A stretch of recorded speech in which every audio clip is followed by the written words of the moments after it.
I heard that you want to know more about anime conventions, but you've never been to one, and you don't necessarily have anyone who would want to go with you. That, I think, is not an issue. They can be enjoyed with other people or by yourself.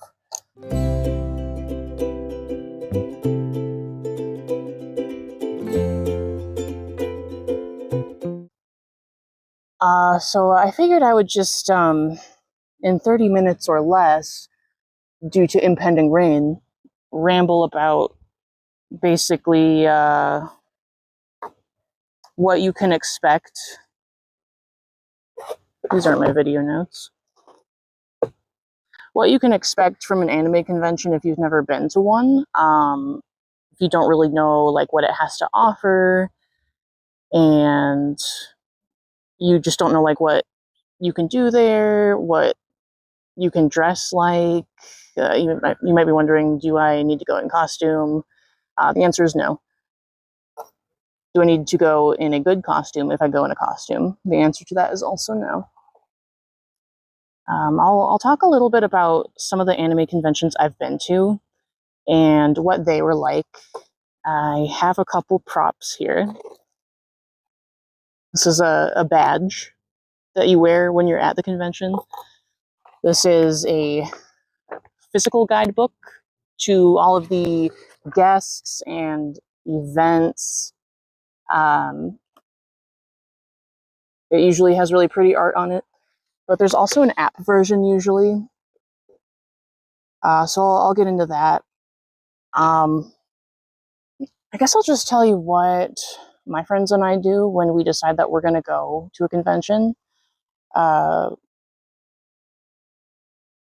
We hit each other up in Facebook Messenger. I don't know why the group chat is in Facebook Messenger. It's the only thing I use Facebook Messenger for, other than Marketplace, I guess. But that's what we do. We go into Facebook Messenger and we say, hey, it's time to plan our yearly convention. And then we go into Discord and we do a video call. Now, it's going to be a little different whether you're going to a local convention or one that's like out of state. Recently, we've been going to ones that are out of state, but usually you can find one locally as well. The way to find anime conventions, I kind of just Google anime, like list of anime conventions in my case, in the US in 2026. And I can usually find a list of them with what state they're in, like where they're happening, how many days it will be, because it's usually more than one day an anime convention. Usually 3. Yeah, like what state it's in, when it is. And we'll kind of look at that and figure out basically where we want to go. And if it's out of state, then we look at, are we going to get a hotel or are we going to get an Airbnb? And we think about, are we cosplaying? Which is like, in case you don't know, dressing up as a character. So dressing up as a character, either from like an American cartoon or an anime or a video game, whatever, that's called cosplaying. If you're going to be doing that, you will want to take into consideration how far you are staying from the convention center where the anime convention is. Because if you are in a synthetic wig, which is really hot, and a polyester costume, which is not breathable, sometimes you might be in heels. You don't want to be, if you're going to walk, you don't want to be a super far walk away, is what I'm saying. And if you're trying to not spend a lot on like Uber or parking, worrying about transport, you won't want to have to drive really far either. So that's something to take into consideration. What some people do is they stay in the hotel that the convention is at, sometimes because it has a connected hotel. Those sell out almost immediately, I find. I've never been able to stay in the actual building that's connected to the convention center. So if that's something you're trying to do, where you want to stay in the actual building that the convention is at, that's going to be where you want to plan probably like a year in advance. Yeah, especially if it's out of state. You'll want to be thinking about where you're going to stay several months ahead of time, ideally.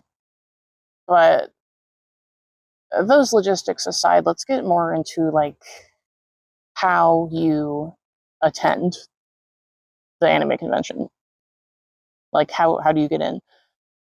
It's usually in a pretty big building. The one that I just went to is Otakon, which was in Washington, D.C. This is the badge from that. It has a little decoration on it that says that my stuff was found at the Lost and Found. I had to get my water bottle from the Lost and Found room. You'll need one of these. This is for all weekend. When it's for the whole weekend, like all 3 days of the convention, it's probably going to cost, I'd say, anywhere from like $75 to a little over $100. It really depends. Otakon, they had about 50,000 people attend. It was a huge convention. For like super big ones, it's probably going to be a little more expensive. I think, I don't know, if you're just looking to kind of try it and see what it's like, you might want to do one day. You can get one day passes instead of the whole weekend if you're just like, well, I just want to go on Saturday, or I kind of just want to check it out on Sunday when it's not as busy. You can do that as well. Those will be cheaper. Yeah. There's a couple different ways you can get this badge. I have a Princess Bubblegum keychain on it. You can either order it online and they will, in that case, send it to your house and you have to bring it with you. Or you can buy it online and then they'll be like, great, you can just get in line to pick up the badge you already paid for. Like it's a shorter line when you get there. I usually, I guess I've done both. I've done it where I order it online and they ship it to me, but this last time, even though it's the biggest convention I've been to, for some reason, I just put off getting the badge. So I had to wait in line to get it. But the line was not terrible because I went on Thursday. Now, the convention was Friday to Sunday, but Thursday, they were open for badge pickup. I would say the earliest you can pick up your badge, the better. Early badge pickup, yeah, you'll wait in a line, but it won't be like a crazy line. You might wait for 15, 20 minutes, maybe if it's like a lot of people. I saw the badge pickup line on Saturday afternoon.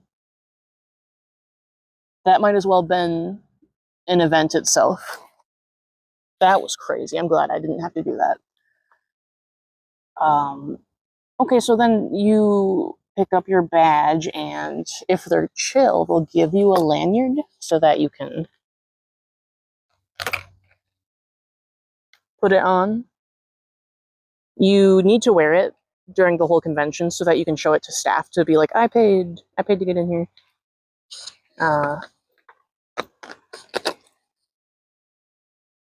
Sometimes it's cool because the badge will have details on the back with certain hot spots like the arcade and the artist alley, just their hours, like how long they're open.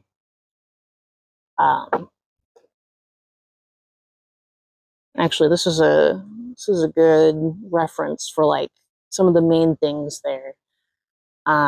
If you have fake weapons for your cosplay, you will need to have them inspected. Just safety precaution to make sure that they are not real weapons. So you'll have to wait in a line for that. I have never had to do that. My friends have done it at Ren Fair. It doesn't take very long there, but that's different. And then if you're 18 plus and you would like to get into 18 plus events, because that is a thing later at night during the convention, you will have to get into line to show your ID and get a wristband.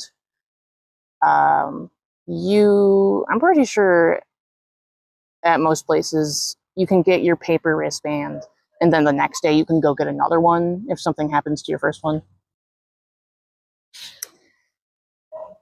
I don't mind bees, but like, trying to do something here.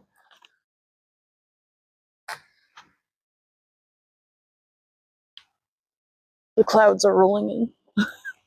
Oh yeah, also on here there is the dealer's room, artist alley, and gaming hall.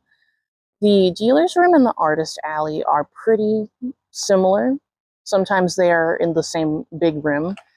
But the difference is that dealers are selling like licensed merchandise.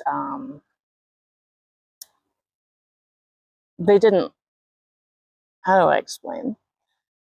Okay, so both the artist alley and the dealer's room are selling merch. They're selling keychains and plushies and posters and figures, like like anime girl figures. I have a Miku. I got a Miku at Otakon. But the dealers, that's more like the commercial side. The artists are independent creators, I guess is how you differentiate the two. I like to take a look at both, but I spend a lot more time on the artist alley because they have more unique pieces there, and I just like to support artists. But we also got some fun things from the dealers hall. Also on here, let's see, gaming hall. We always go to an anime convention that has an arcade. They don't all have one, but everyone I've been to has one.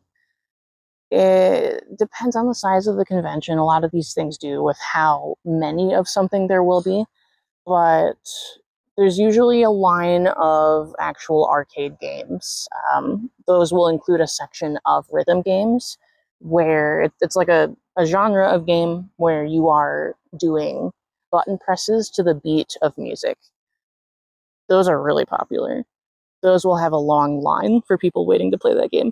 But there's also just like classic arcade games like Galaga and Pac-Man, usually.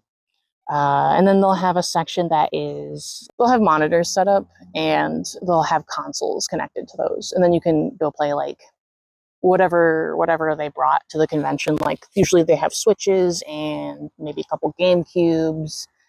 I'm sure they have other, oh yeah, like PlayStation games. I usually go around and look for like Mario Kart, and Project Diva is a rhythm game, but sometimes they have another one of those set up over by by the monitors.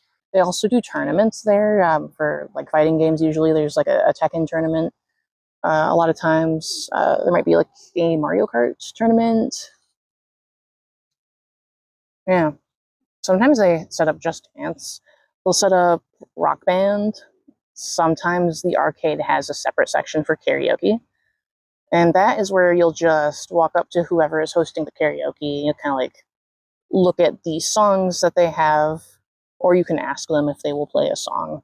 Be like, yeah, I'll sing this one, please. And then it goes on a list, like a queue, and they'll just call up whoever's turn it is next. That's how that works. Um, oh, and then they'll have the little screen where you can see the lyrics, sing along to. What else is there to do? Oh yeah, there's also panels. So panels are these rooms where, how many spots are there usually? Probably about 30 to 50 seats. Usually, like on average, I would say. I wonder if this has any of the panels in it. There are like general audience panels, and then there are panels that happen late at night that are for adults only. That's what you would need your wristband for. I don't think they.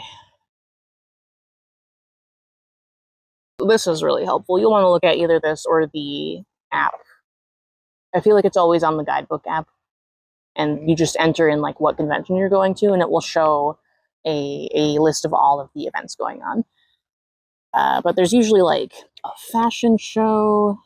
Uh, what all is in here? There's one for live action role play. There's dance sessions. Some of them are K-pop specific. There are showings, like you can go to a room where they will just be doing a viewing of an anime. There are sometimes art shows and live auctions where you can go bid on pieces. There's always like a maid cafe at a convention. That I've never been to a maid cafe, but it's I got something in my eye. Going to rain.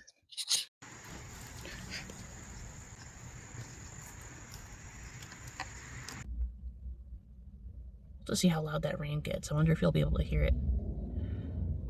But there will be little places scattered throughout the convention where you can get food. It will be slightly inflated prices because it's at a convention center and you're paying a convenience fee. My one friend and I decided to do that just so that we didn't have to worry about finding a place in the middle of us attending the convention and then having to get back into the building when the line is possibly longer at that point. We just got food there. Some people, though, they want to either, like, save a bit of money or they want to eat something that's not, like, soft pretzel with cheese dip, which I'm fine with, but I understand. Maybe you want, like, a nice salad or something. They do have that there sometimes. I had a salad there. It was mid. It wasn't really a good salad, but, you know, it was fine. I was happy to have a vegetable. It was kind of hard to find vegetables to eat at the places I went to. Anyway, though, that's what you can do for food. They have little snacks and places to get, like, a lunch or whatever there at the con.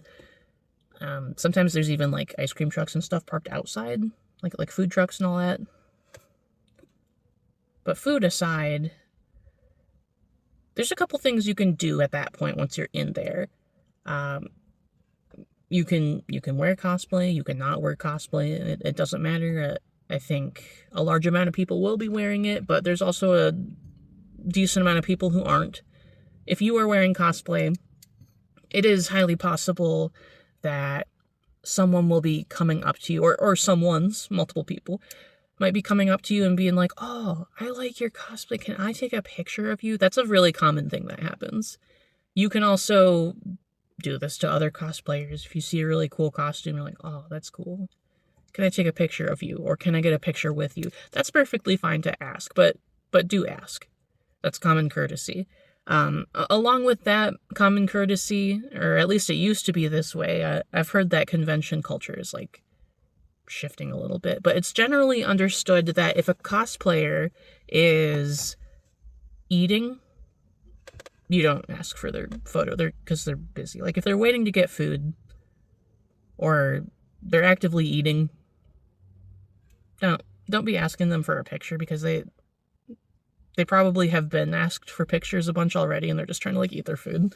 They're trying to have their noodles or whatever they got. So I'm trying to think if there's any other, like, courtesy things like that.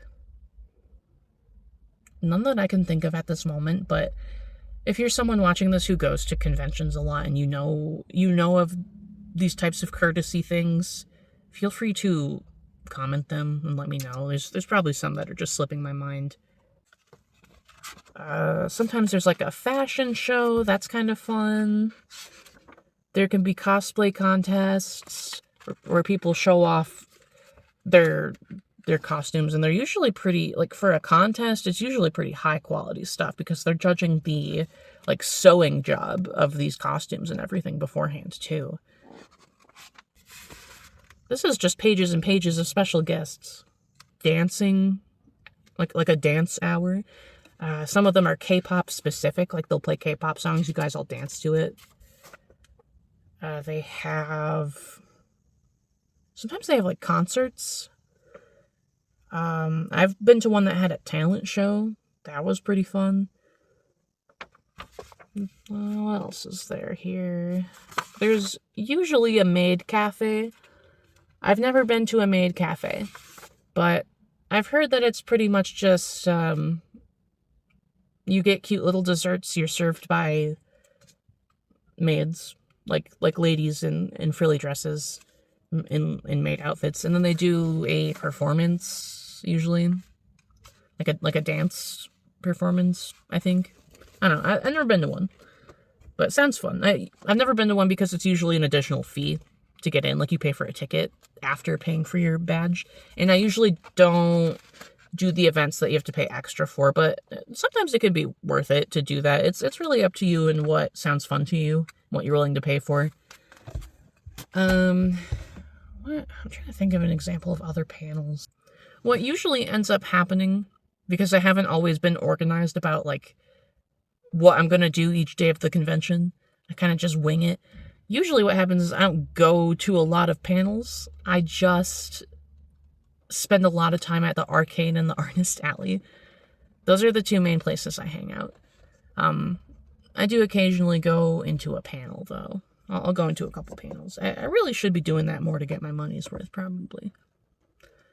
I went to an 18+ one at Otakon. I think the group was called Nerdlesque. It was a burlesque show, but everyone was in cosplay. It was hosted by Waluigi. It's really good. The audience, while he was talking and introducing the next acts, people in the crowd would be like, "Wah," and then he would stop what he was saying to be like, "Wah." It was really good. We weren't allowed to record it at all, but that was kind of nice, actually, because then I wasn't distracted by people having their phone up to all, like, try to get pictures and videos, and it was just more immersive that way. So that was actually kind of nice that people weren't allowed to record. I don't know if that's because of the nudity of it all. If you don't know what a burlesque show is, it's like stripteases, like slowly removing layers of clothes. Hence the 18+. Somebody was him from Powerpuff Girls. That was cool. Somebody was I probably shouldn't say what all the costumes were, because I don't know how often they repeat them, and they probably just want you to experience it for yourself. It was cool. Oh yeah, there's usually a rave at night. Sometimes the rave is 18+, and sometimes it is not. If it's not, it gives middle school dance. If it is, it gives rave, like what you would think a rave is. If it says it's like all ages, or that it's not age restricted, completely different vibes. Rave is like person to person, shoulder to shoulder. The room is packed. There's cool lights everywhere. Bass boosted. People create a little dance circle and push people in there to do little dance. It gets real crazy. If you are strategic about it, you can eventually swim your way up to the front and possibly be featured in official photos of the event. My friends did that. they ended up on the website for the convention because they wormed their way to the front. I was also there, but I wasn't in cosplay or anything. I was just like off in the background of the photo. But yeah, that's a fun thing you can do. Now you might be wondering, is this all fun if I don't have people to go with? I've never been to one by myself, but something I do is I will branch off from my friend group while we're all at a convention, and we'll all go do our separate things. I would say that's pretty fun also.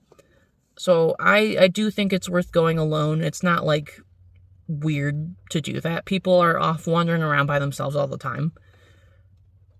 If you are there alone, some things I'd recommend checking out are, there's usually a manga library where you go in and you check out a manga, and there's these like tables or comfy chairs set up, and you can just sit in there and it's quiet and you can read. Even if you're not going to read really and you just need a break from the convention noise, good place to chill for a sec.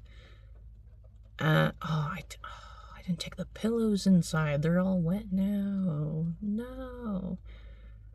I was drying some clothes outside and I was like, oh, luckily I remembered to take them all in. And then I forgot that there were some pillows that were part of a cat tree. I'm looking at them right now. They are on top of my car. They're getting wet again right now. Yep. Mm-hmm. What was I saying? Oh yeah, going to a convention by yourself. One thing you can do, the manga library. Something else, I still think it's fun to just wander around the artist alley and stuff by yourself. There's loads and loads and loads of booths of artists.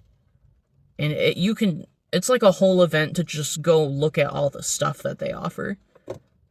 There are, if you're cosplaying and you kind of want to like talk to other people, you can try to find a cosplay meetup.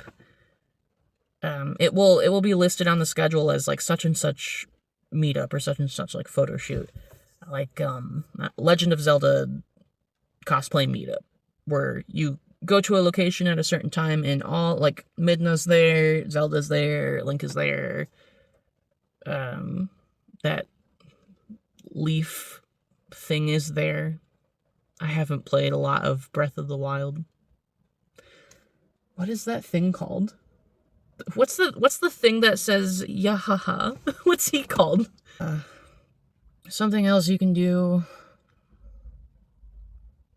I don't usually talk for long periods of time uninterrupted. This is like straining my voice.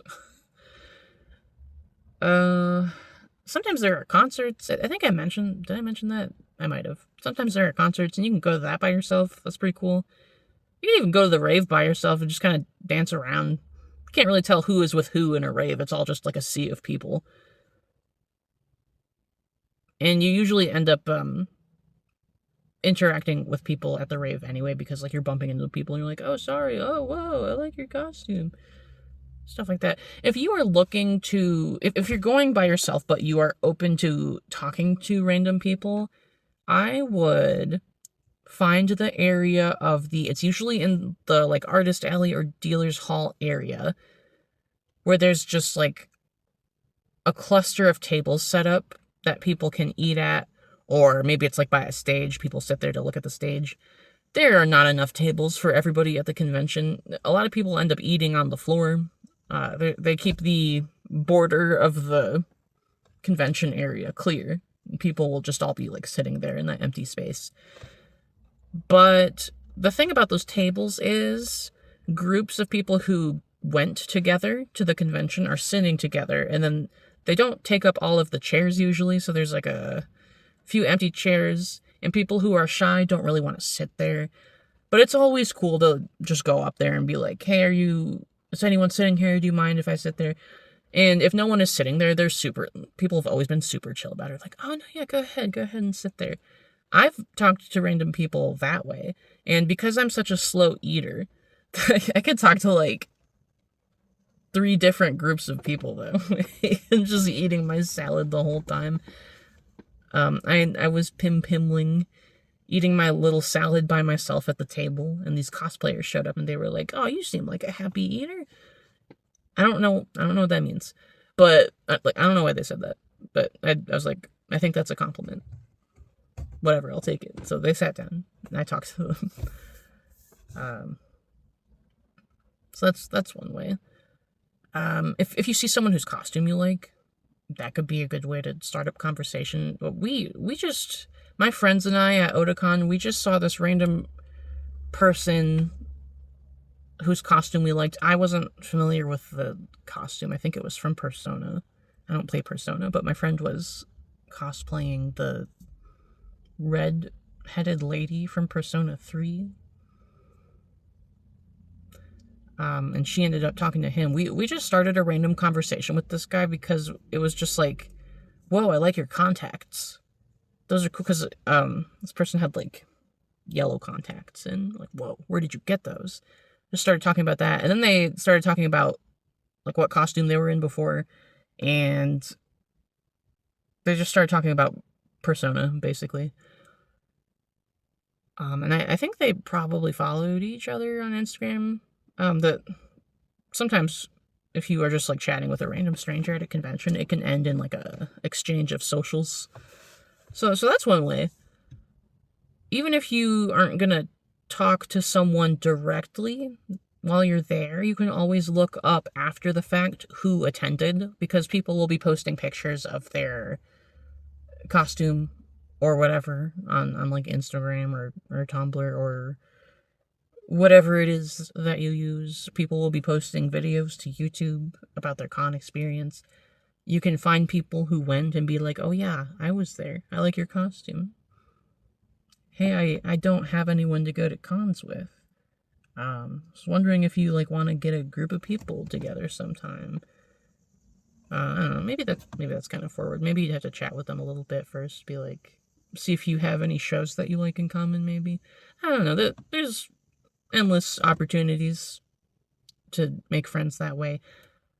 Otakon at least had its own Discord server, so that can be a good way to meet other people who are going to your exact convention. I think that's a pretty good summary. If you've got any questions, feel free to let me know, and I'll do my best to answer them. How many conventions have I been to? Like, I went to Grand Rapids Comic Con, I went to JFAX, I went to ASIN and Anime Magic. I went to one of those things twice. I went to MetroCon. A little, like, I think more than 5, less than 10. Not like a huge amount, but I really like going to them. It is the sort of thing that I plan ahead of time, like a few months to a year in advance. Each time I try to be like, oh, I'm gonna make a cosplay, or oh, I'm gonna like even just buy a cosplay, and I'm gonna be this character, and then I'm gonna be this character, and it's gonna be sick. And then it gets to like the week of the convention, I'm like, oh shit, oh no, I didn't do any of that. Or I have like one sleeve sewn of a Vocaloid cosplay. So that, if you're cosplaying, especially if you're making the cosplay, you need to have enough time to do that, dude. If you're not gonna make a cosplay, but you want to dress up, you can see if anyone is selling their old costume on like eBay or something, Mercari, or there are sites that are like for cosplay, like they sell cosplay wigs. I think I bought a Captain America wig from one of those sites, and they couldn't call it a Captain America wig because it wasn't like Marvel merchandise. So they called it something like Eagle, like Captain Eagle Scout. Something weird like that. It's just like a dirty blonde wig. I cosplayed Steve Rogers one year. I've cosplayed Yang from Ruby. Oh yeah, that was a panel I went to once. It was like a closet cosplay panel where the guy was talking about how to cosplay a character even if you don't have all the pieces to make their official outfit, like how to dress like the character would dress just with things from your closet, hence closet cosplay. And that year my sibling and I were doing Yang and Ruby, and we didn't buy the official outfits for them or anything, like their outfits from the show. I had a brown leather jacket and these knee-high brown boots, and I did get the wig. I got the long yellow wig. I don't know, I was just wearing like orange and brown stuff, and my sibling was doing something similar for Ruby, and we were sitting like in the back of this panel, and the guy calls us out, like not like roasts us. He calls on us to be like, you guys in the back, like, you're not wearing the official character outfits, but I can tell that you guys are Yang and Ruby. And then everyone in the panel sitting in the chairs in front of us is like, we're like, hi, it's true. Yeah, like, I really like anime conventions. I would save up some money first. You will be spending a lot on the food and the merchandise. And if you are traveling, that is a whole other thing that's expensive. So I would save at least a bit of money. So that you can get some cool merch. Is there a good way that I can show you the socks I'm wearing? I have these, okay, here we go. I have these Kermit socks on. By the way, if you know who made these, I don't think I have the business card anymore. Could you let me know? Because my friend likes them. I also just think that the general culture of anime conventions is usually pretty wholesome. The people I meet there are pretty nice. I mean, not every person can be nice. Like, some people are weird. But overall, like, the general vibe of an anime convention, I would say, can be summarized as I'm cringe, but I'm free. Like, I'm here to be embarrassing on purpose, and I'm gonna have a really fun time. Is basically the vibe of an anime convention. It's fun. I would recommend. Thanks for watching, though. This is a newer channel. I've only been posting for a couple months. My thing is, I have been suffering corporate burnout for like 5 years now. And during that whole time, I was watching YouTube videos about freelance work and artistic careers, like independent art careers, stuff like that. Like motivational entrepreneurship content, basically. And I found all of that really comforting while I was just kind of like depressed every day. And I'm still not fully recovered, by the way. I relied a lot on those positive voices, and I just want to contribute to that. I want to be a voice of comfort to someone who is suffering burnout or is wanting to get into art but isn't really self-confident at all, or wants to pursue creative work but feels like it's stupid and that they shouldn't because it won't make money or anything. That's kind of like what situation I've been in. But I guess what I'm saying is, if you're a creative who is, for whatever reason, not feeling super confident about it, my channel, the aim of my channel is to be just like an accepting voice that you can listen to during that time. I talk about insecurities that artists tend to face and ways of coping with them.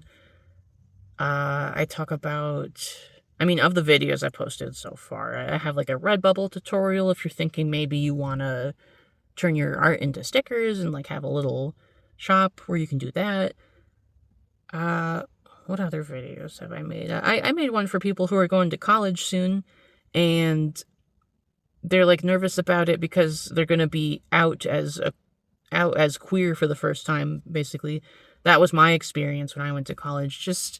I'm trying to talk to people who have felt the way that I've felt in becoming an adult and trying to like navigate getting a job while also being neurodivergent and not necessarily being aware of that when you're trying to get a job, finding out after the fact, realizing that it affects a lot of aspects of your everyday life, wondering how your creative pursuits are going to factor into all of that. That's pretty much me. That's what I'm up to. If you're in a similar situation, it's what I'm going through right now. I'll give you advice as I realize it, as I learn the advice myself, pretty much. And yeah, if you don't have an art friend, I'm your art friend.